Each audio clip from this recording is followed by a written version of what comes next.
I probably think about it like 24/7. Just like kill yourself, like just repeatedly. Like it's just kind of always in my head.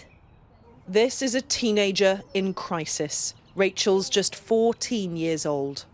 It's almost like when like you just like get bad news or something, like your heart just drops. And it's just kind of always like that. Like that's just the norm. Lockdowns hit hard. She's tried to take her own life twice since the pandemic began. We've changed her name and revoiced her words. You have all the time in like the week, like the month, multiple months to just think about how much you just don't want to be here and how much you hate yourself. A swimmer with multiple trophies, COVID restrictions took it all away. She's being seen by Children's Mental Health Services, or CAMS, in the community. But her family say they've been told her case isn't serious enough for therapy. I don't really know what they need from you to like get help immediately. How you can be in such a deep crisis and CAMS are just like, oh yeah, like take a bath or something. Like literally, oh yeah, go take a bath, do some colouring.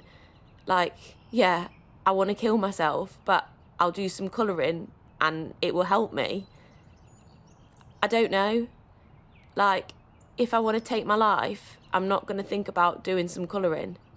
I've been told that she's having the mental health equivalent of a heart attack, but she's been admitted to hospital and then discharged the next day with a sticking plaster. Her father's desperate and says therapy could be at least 4 or 5 months away, 10 months on from when his daughter first tried to take her own life. It's heartbreaking.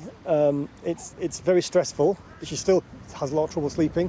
So I'd be awake with her at night time, just so that she wouldn't do anything. That was the advice that CAMS gave us, but that's not sustainable for more than a few days, to be honest. I mean, I did that for weeks, and you can't live like that. It must be terrifying. It is terrifying.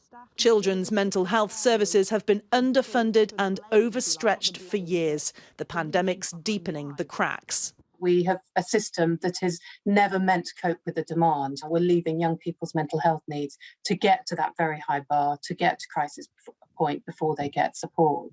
So there is inconsistency in terms of a kind of postcode lottery and struggles for young people to be seen for their first referral and also then waiting times to go on beyond that.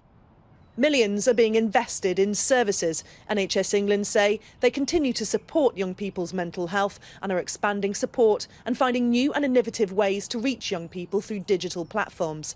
They're asking anyone who's worried that they or someone they care for is in crisis contacts their 24/7 urgent mental health crisis support immediately. Sometimes I wake up thinking it is a nightmare, and then it dawns on you that this is actually real. Rachel's father, like others, is looking into private therapy, something many can't afford.